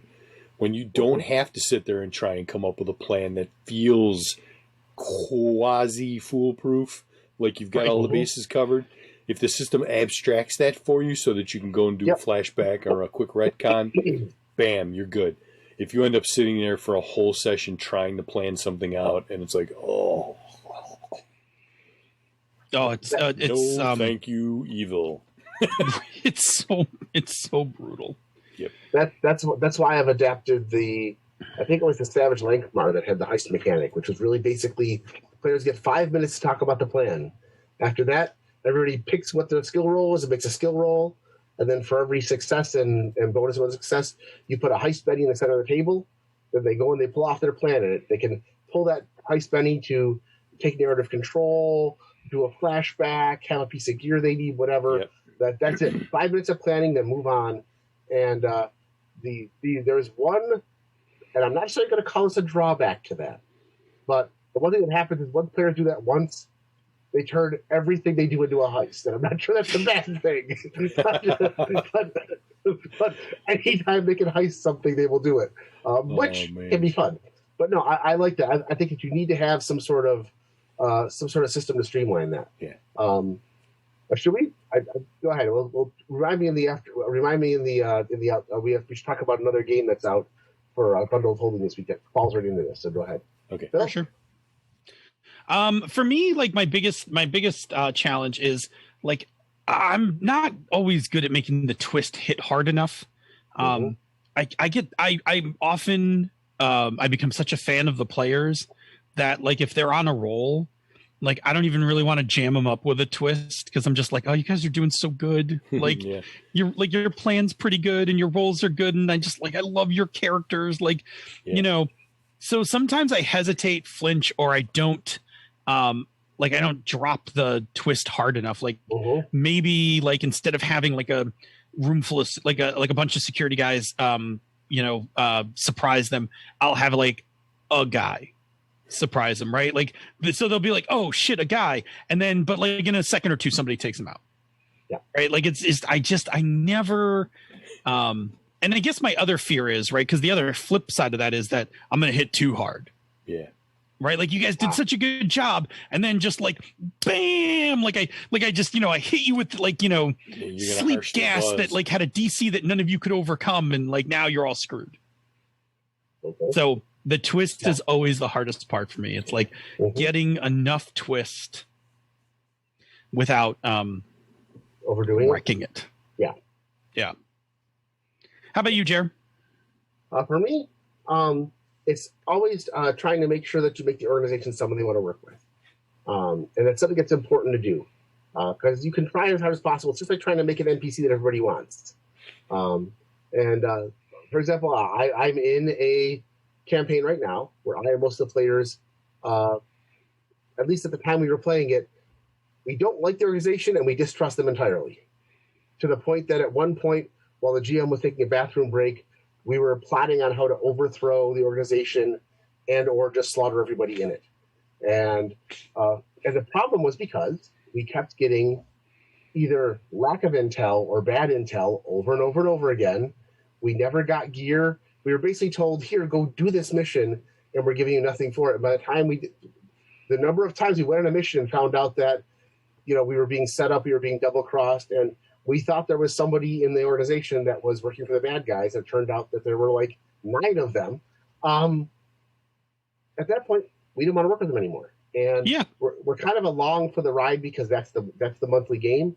But at this point, look at that. Now, also, as you're playing the adventure, look back on previous adventures that you run and see how they worked out. Because you want to make sure that the players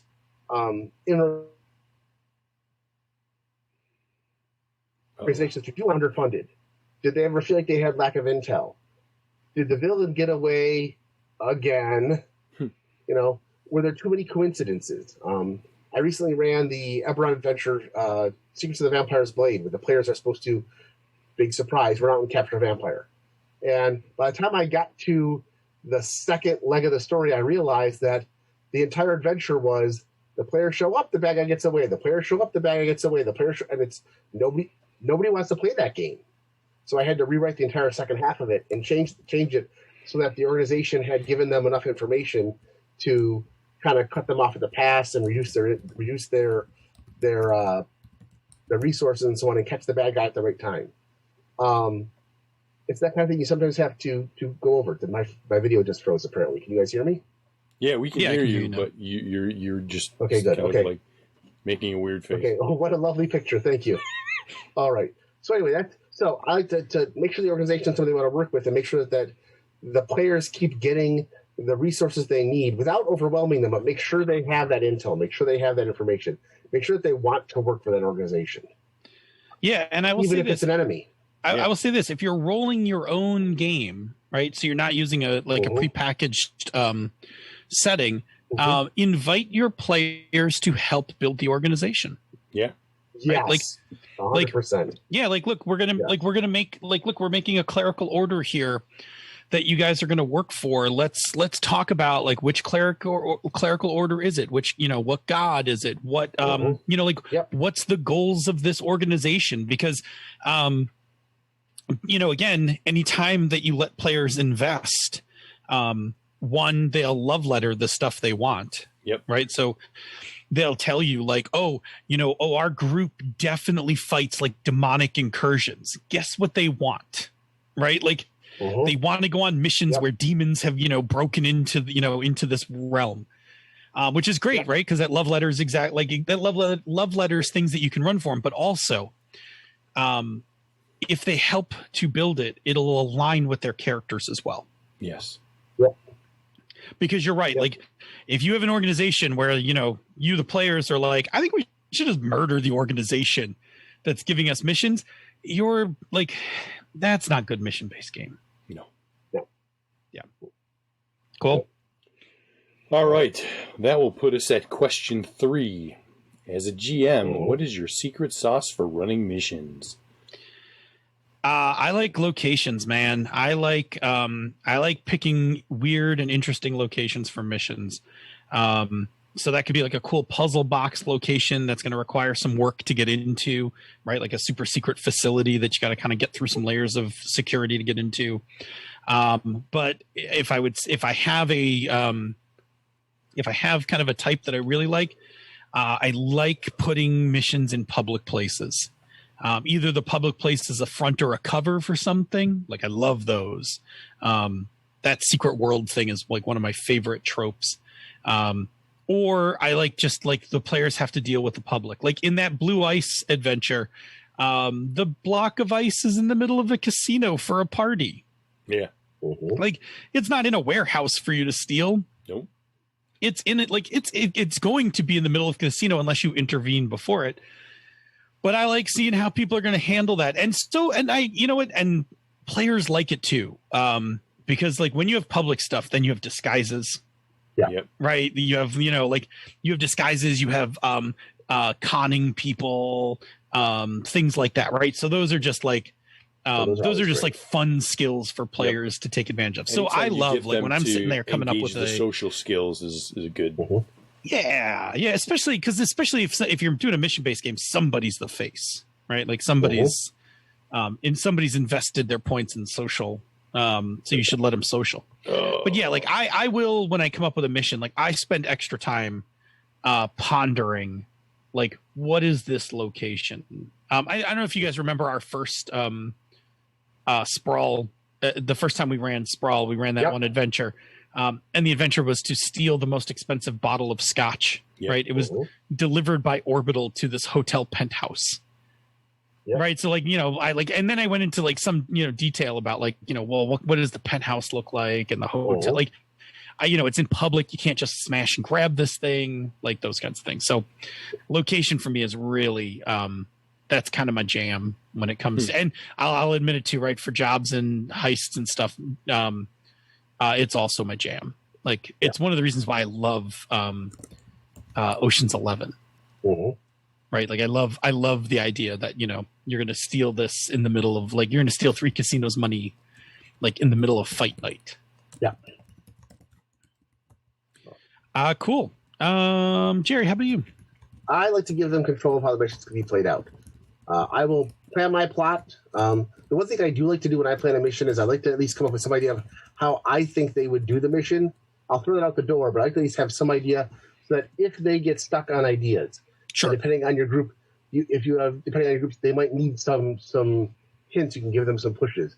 But after that, I just let them do what they want to do, and feel free to completely roll the entire story up. So if I plan on them kidnapping the executive at his estate, and they decide to grab him on his AV4 on his way home from work, so be it. I'm not going to make him suddenly be home before they get there. I might even tell them, give me a second to redo this and go from there. But adjust the plot to fit their plan. You might have to move your twist around.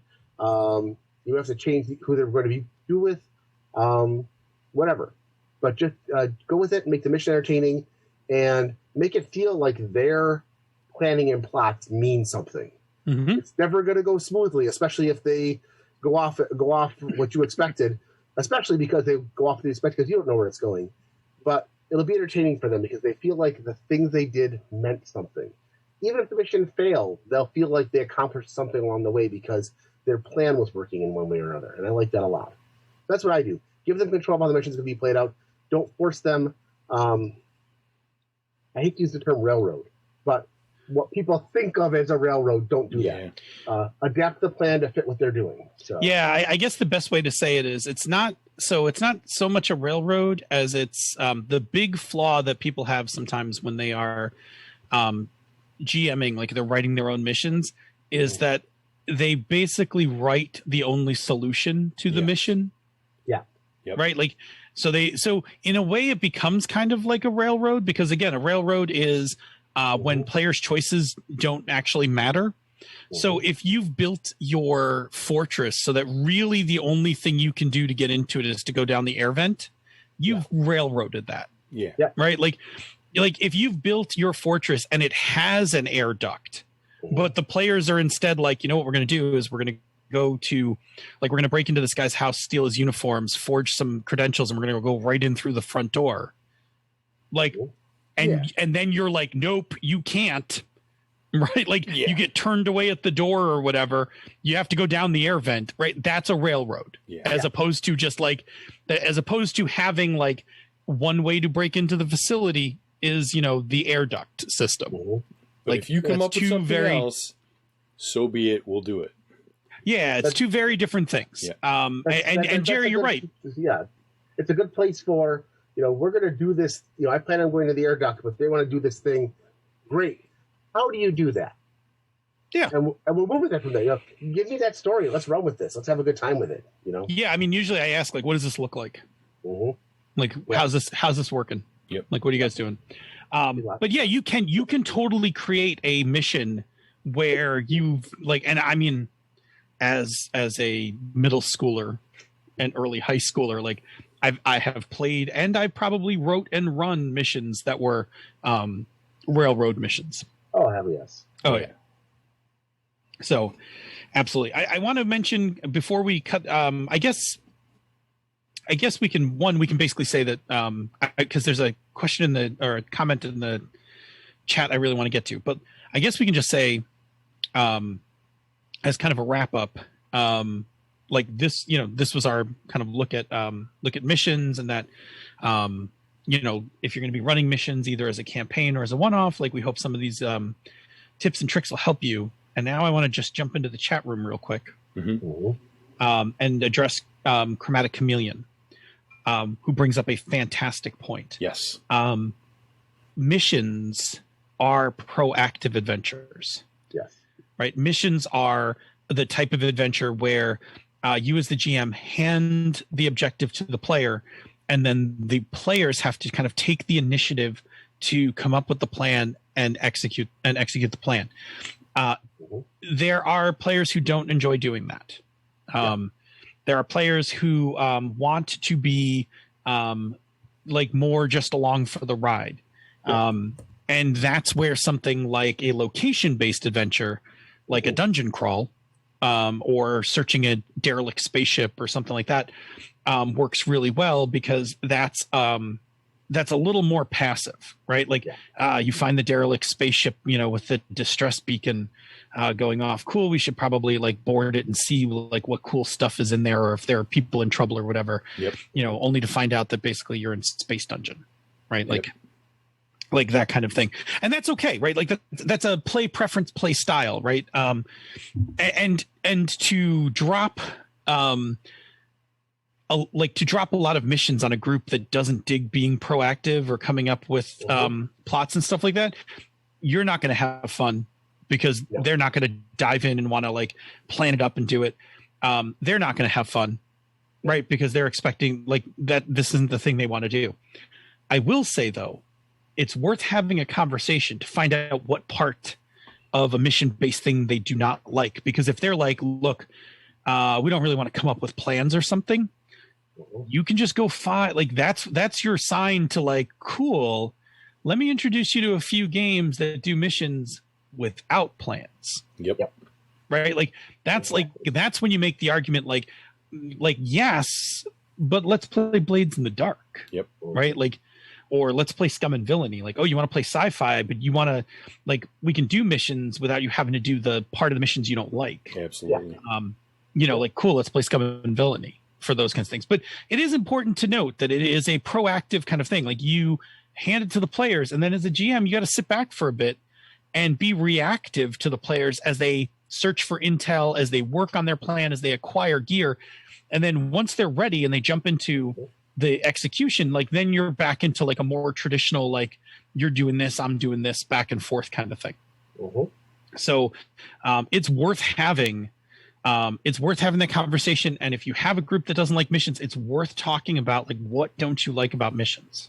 And it could be the mechanic thing. It could be like, look, we don't like taking orders from people. Right? Like we're like, our chaotic party doesn't take orders from any organization.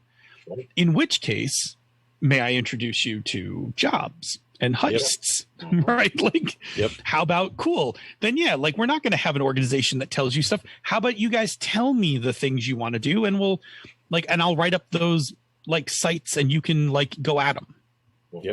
Right. That's another like I'm just kind of tossing out reasons why people might not want to play missions.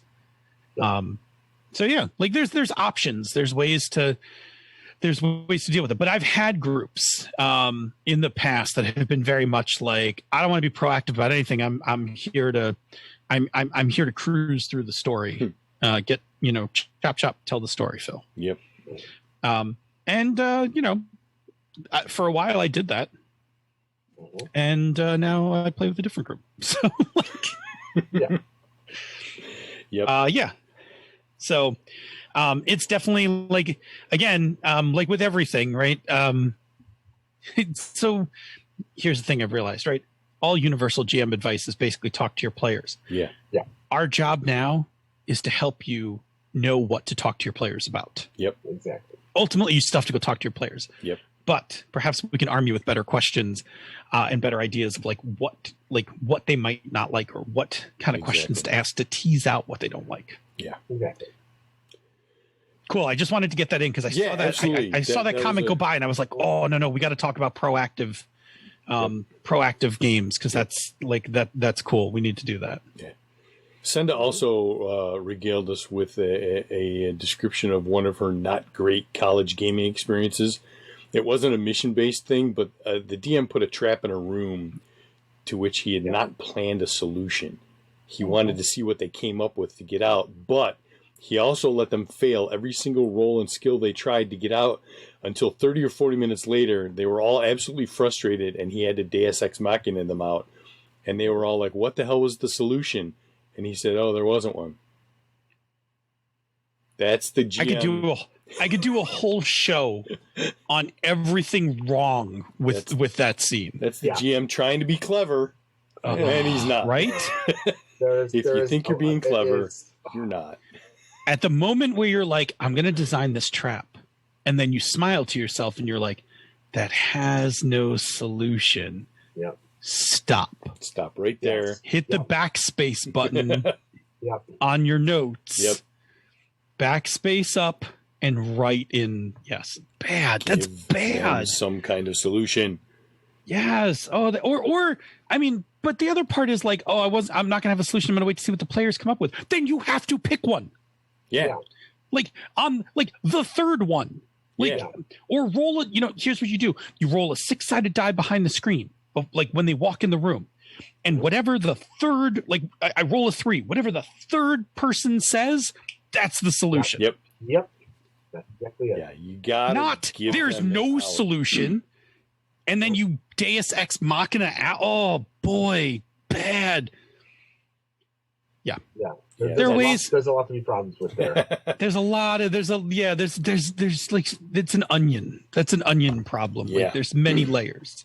Many. And it'll make you cry. Like both. Yeah. Oh man.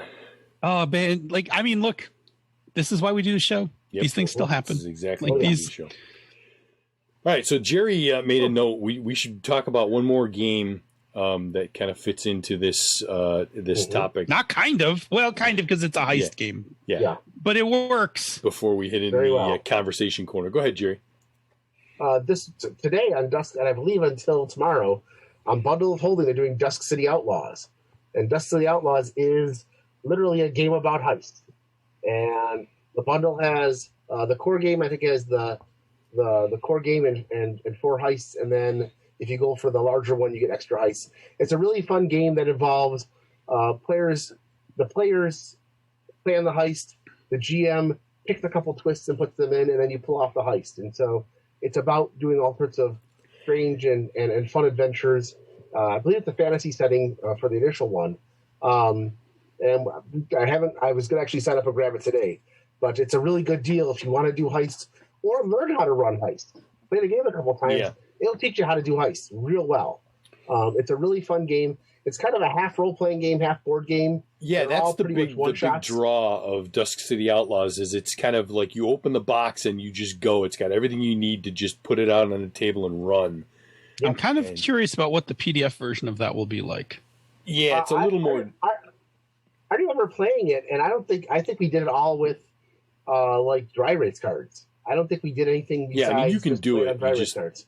It's if you're sitting down at a table with the box, it's super nice because they got everything there to give you that experience with that one little box set. So, it's a cool game. The bonus collection includes 8 or 9 more jobs plus rules on playing the long game in Dusk City Outlaws. Nice, playing longer quests and adventures. Very cool. It looks pretty good, and right now the level up price is only $18, so it's a good deal. So looks pretty if good. you're into that kind of thing, that's a good price for that. Yeah, which I am. So while we're in the after show, I may grab that before it goes away. It goes up any higher. There you go. Yep. So no, but it's a good game, and if you want to try heists, give it a shot. So, all right. Awesome. All right, let's roll on into the conversation corner then. I agree. Yep. And if I can find the button, there we go. Button, who's got the button? All right, so as Phil talked about in the one thing, we had our latest iHunt session this past Sunday, and it was a really good time. As Phil said, he wanted to evoke a particular feeling or type of person with the picture that he chose for the antagonist of this mission. And I want to see this picture one of these days. He put the picture up, and we're all like, "Oh, smarmy douchebag." Okay, yeah, that's yeah, okay, that works. hedge fund douchebag. Hedge fund douchebag, yeah. So yeah, we immediately did not like this dude, and also he's driving a car that's registered to his rich father. So Daddy. Well, you discovered one of his aspects. What's his aspect? Is perhaps you know my father. Yes, perhaps you know my father. I'm like, I hate this fucking guy. I hate this guy so much. But yeah, my character was tooling around Philly, tailing this guy, spending money that he shouldn't ought to be spending for like Ubers to move around town because I don't have transportation of my own. And public transportation doesn't always facilitate when you want to tail somebody or stuff like that. And I got to do the thing where it's like I climbed into an Uber and said, "Follow that Uber," which was a lot of fun. So yeah, that game has so much potential with the group that we're playing with. So far, it's hit all the right notes, and I think we're gonna have a ball with it. There's something about that particular group, the three of you, where playing things that have both a fantastic and a real world component really gel with you guys. Yeah, for whatever reason, we take to that and we come up with compelling characters. We do compelling things and we play off of each other and we self-compel very easily. Yeah, I got no worries often. about you guys getting fate points in this game. Yeah, no problem there. So I really do like that imperil. I like that imperil mechanic is nice because it's specific. So to contrast it, right? A compel is, I'm going to give you this fate point because one of your aspects is going to make this situation more difficult in a fun way, like interesting way, I should say. And I could say no and give you a fate point from my pile and say, I don't want you to compel me. That's fine. Exactly. Yeah. But the imperil's different. The imperil is you present two equally bad choices, and the player has to pick one. Now, players can imperil monsters. Like here's the rule of thumb: when a GM imperils a player, you don't do it during combat with the monster. You do it when real life makes your life shitty. When you fight the monster, you have enough challenges on your own. Just like play that out. But when players get when they take a serious or major consequence, they can then imperil one of the monster's aspects. Yep. Which then gives them another advantage in the fight, is that they can then present the monster with two shitty decisions. Yep. Like, I'm going to lure you into this room with fire rather than letting you get away. Yeah. Right. Yeah. Yeah, it's gonna be very interesting to see where this goes, especially this particular mission where this guy, like, I think personally he's just playing with powers beyond his comprehension, and like the other two are like, we need to kill him. He's the bad guy, and I'm like, he's a human being playing with stuff that he shouldn't ought to be playing with. Right? He's playing with magic. He's not a werewolf going around and just ripping people's hearts out. Okay. No, to be clear, he's a hedge fund manager that if this is the guy, he's using magic to try to run people out of their houses so he can buy them up on the cheap. Yes. Consider that werewolf might not be the worst thing in the environment. Exactly. Yeah. That being said, my moral compass is like, this guy should go to prison for a very long time for being a douchebag hedge fund manager. But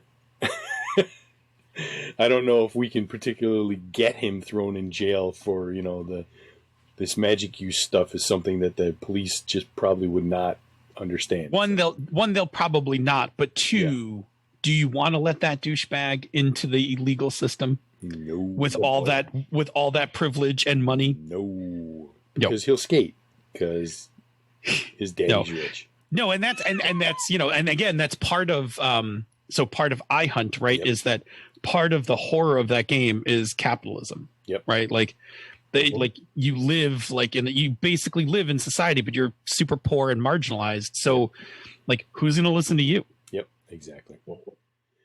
Yeah. So that's that. That game's going to be awesome. It's looking good. It's looking really promising. I mentioned the new car in the one thing. And this is the kind of car shopping where it's like, I already knew that if I got out of this rogue, I was going to get into another rogue. And they're just like, okay, we're gonna take all your payments that you've got left on this, and we're gonna make them go away. We're gonna give you this one at a reasonable price with the discount and this and that and the other thing, and no money out of pocket, and you get to walk out with this payment right here. Is that acceptable?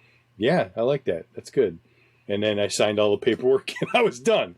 That's car shopping, and done the easy way. That's the easy button. Instead of going from dealership to dealership, looking for the best price, finding a salesman that's not going to be a total douchebag, all that pain and suffering that you could go through. No, didn't even have to worry about it. I love that. That's the way to go. I loathe car shopping. It's the reason I own 6 Saturns. Yeah, because that was my favorite way to buy cars. Yep, Saturn didn't fuck around with that shit. Yeah.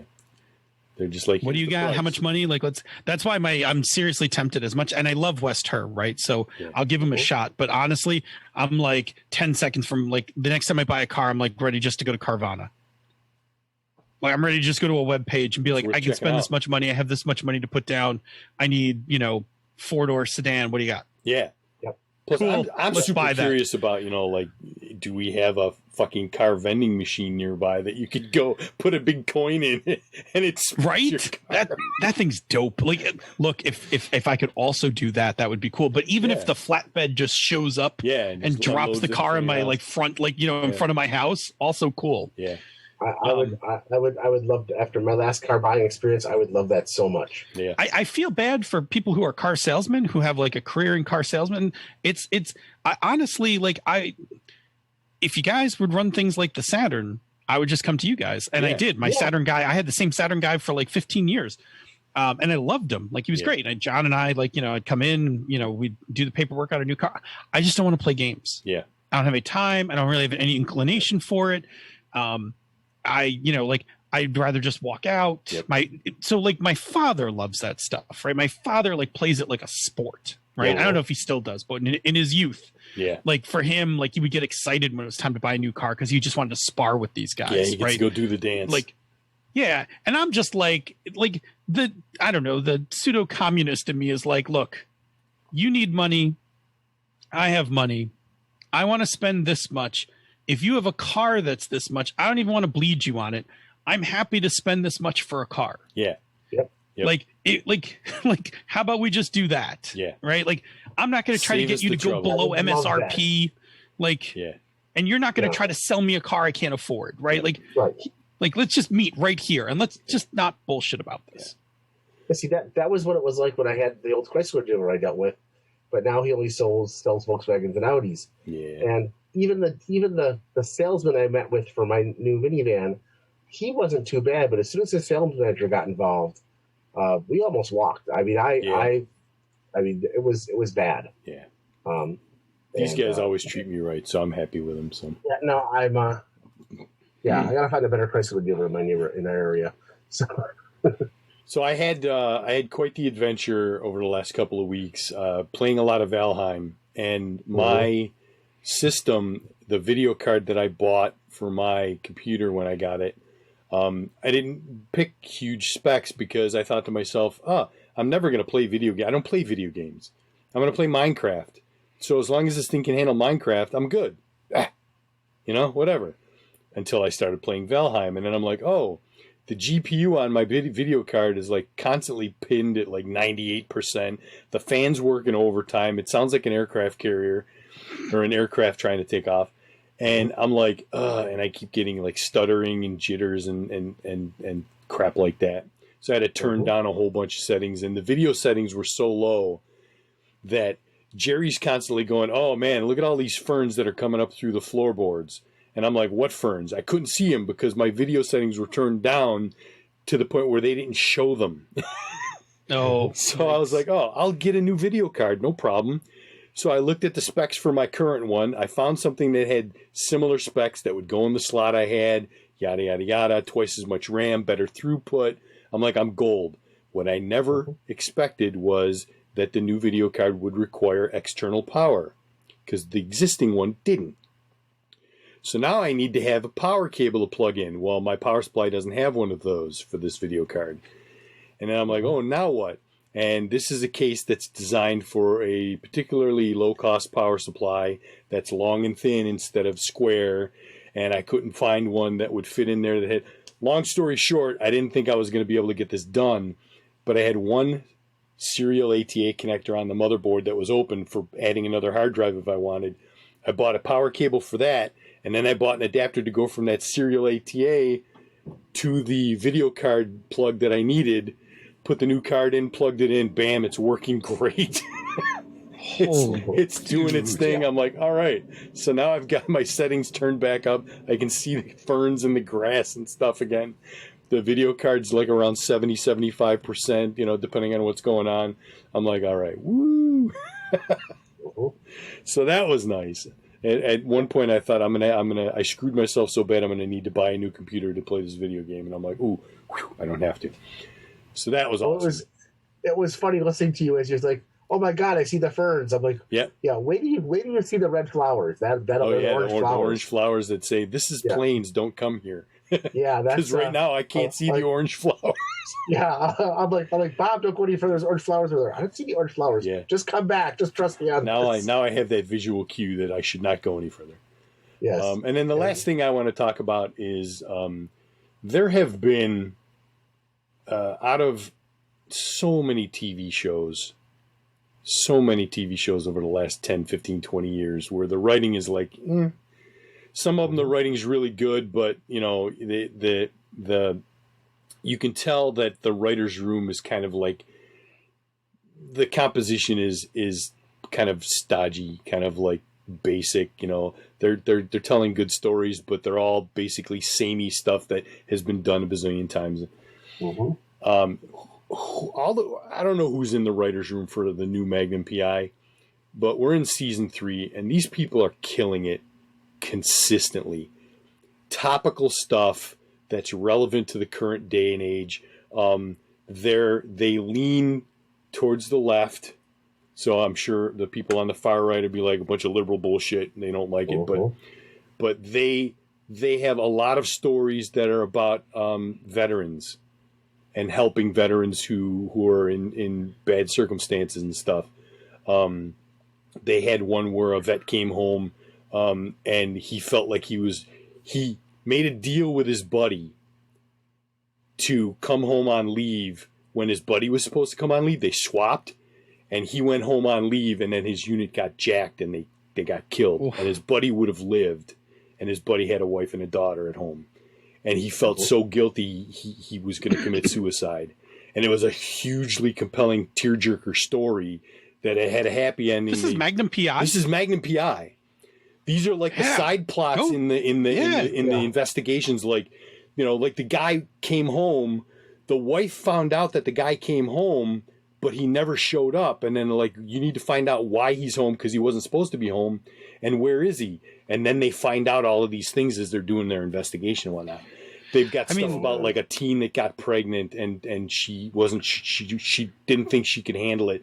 So she left her baby at Robin's Nest, hoping that the rich people there would be able to take care of her baby. So you've got like this poor teen girl that they wanted, the cops should like, you need to send her to CPS. And it's like, if we send her to CPS, we're just going to tear her life apart.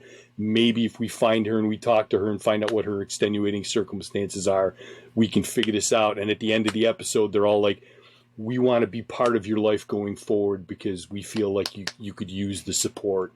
Like just all of these good friends doing things for each other and supporting people and like all like great stories about like native culture in Hawaii, which you didn't really get in the original Magnum PI. Like all kinds of really good stories. And there's usually, if not the main plot, there's a B plot that's kind of got like a gut punch, kind of like, oh, you're going to squirt some tears by the end of this episode. They're so good and so well written. So just kudos to whoever's in the writer's room for the new Magnum PI because they're killing it. That sounds really good. Yeah. All right. That's enough for me. Okay. All right. I will jump in. First, I would say, without any spoilers, Falcon and Winter Soldier, knocking it out of the fucking park again. Last episode was amazing. Some things I did not expect to see. Some character changes I liked. And just overall, just good times. Some stuff in your face, some stuff subtle, and everything great. It's a tearjerker. Our Eberron game didn't go off this week, so I didn't do much gaming this week except with Kids on Brooms. That's been a lot of fun. Glenn runs a really good game, and I'm enjoying the characters. Still not a big fan of the dice mechanics, but I'm liking the characters and the interaction and everything else. And lastly, we watched the next episode of Invincible. This is a really good superhero show. It's violent, and it deals with a lot of unusual situations. But it's really good, and a lot of good pastiches and homages to other comic book things. So I would just say if you like superhero shows and aren't afraid to see quite a bit of violence in them, it's a good show. It's not dark and morally gray because the main character is definitely a good guy, and the people he wants to work with are good guys. it's some of the bad guys that are questionable initially on what they're doing and what's going on. There's some organizations, but that's what you get when you get S.H.I.E.L.D. and that kind of stuff. So anyway, good show. Bill? Yeah, more of the same stuff, and some of the stuff that you guys did too, right? So I also watched Falcon and the Winter Soldier. Mwah, chef's kiss. Like, Yes. so good. And so everything I wanted it. It ended the way I wanted it to end. So I was super happy. Yep. With that, say no more about that to avoid spoilers. I've been playing this Space Builder Arena game. Still playing it, like level 16 now. I've been grinding away at it a while, making like, cool ships and stuff like that, and kind of analyzing my fights to see where my ship weaknesses are and like tooling them up and stuff like that. Played some Minecraft, still working on that 116 pack. I really am close to having, I think all the parts of it are done. I just need to test 1 or 2 mods left. And then I'll know if it's if that pack is viable, which is interesting because I'm playing it, but I'm trying not to overplay it so that like when we do set it server side, like there'll still be stuff to do. So like I've like done like the basic mechanism stuff, but like there's so much more to that mod pack, but I'm just like, I'm not touching it because like that's later game stuff. But I'm just trying to make sure like all the mods kind of work. Watching more Voyager, obviously, with all of you all, loving that. And really, my second watch through Voyager, the show's really growing on me. Like, I liked it when I watched it last summer, like putting the list together for you guys, and I was like, oh yeah, this Voyager much better than I remember. And now rewatching it with you guys, I'm like, oh, you know what? I like this series just fine. Like it's great. Like I have learned to love it for what it is, and I've learned to re-embrace episodic Star Trek. Having been such a diehard DS9 fan, I was like, serial Star Trek is like, the best, but I have come to love episodic Star Trek as well. And it does, like, they have some great episodic stories and things like that. So I'm also rewatching the first season of Blacklist, and holy shit, is this series good. Like, I know later they're going to jump the shark on this thing, but man, this first season is like, I don't know if either one of you watched it, but like, first couple episodes, yeah. It's such a good show. And James Spader, I mean, this is the reason why James Spader's the voice of Ultron, this was his participation in the series. Like he is such a good bad guy. And the show's like, they got like the first season's got like all these storylines like wrapped up into it. Like they've got like big meta plot and a whole bunch of mysteries, and then you got like individual like episodes where they're catching these like weird ass criminals. Like it's just a lot of fun. I forgot how much I enjoyed the show when it first came out. So I'm watching that. I over the weekend for brunch, I made scallion pancakes and pot stickers. I have really gotten this. I have gotten this recipe down. It's great. I finally got my dipping sauce the way I like it. I got some store-bought dipping sauce, but I have chili flake. Yeah, baby. And just a couple spoonfuls of chili flake into the store-bought sauce, and brings it right to where I like flavor-wise where I want it. There you go. So I was like, and it was fun. I hadn't made scallion pancakes in a while, so it was fun to make them again, and it was a really delicious brunch. I also finally, after months of not doing it, which I think was also like just part of my funk and depression, I finally went and ordered some pretzels again. Yeah. There's a big sale. There's 50% off sale. So I stocked up. I stocked up on some turnbuckles. I like the turnbuckles because if I'm not super hungry, I can just make like 1 or 2 of them. Yep. And if I'm hungry, I can just make a couple more. Like the other ones are kind of big. Like you got to commit to eating the pretzel, but the turnbuckles like a scalable. Yep. Are those the straight ones? Sticks? Yeah. And they're not. I mean, they're not huge, but they're not small. Like you really can just kind of look at it and be like, I think it's a 3 tonight, or you know what? Maybe I just need 2. Yep. And I got some more of that sweet mustard because I love that mustard, that Maui onion mustard. Yeah, I think that's enough. That's good. Cool. That's good. We should probably get ready to pack up based on where we are time wise. Yep. All right. So thank you to the following patrons for following us and donating to the cause: Dan Simons, David Walker, Drew Smith, the secret weapon of the show, Glenn Seiler, one of the most dynamic table players that you can have in a game, especially when feels are involved. An excellent GM as well. Yes. Jason Pinella, Jason Pitt, Gene Lorbert, Jeff Stevens, Joe Rasso, and John. Thank you once again, and thanks to everyone for listening. If you are free on Tuesday evenings at 8 p.m. Eastern, 6 p.m. the Queen's time, come join us live on Twitch, where you can chat with the other listeners in the awesome chat room for life and ask us the occasional question. If you cannot make the live show, check out our podcast each week, wherever you get your podcast.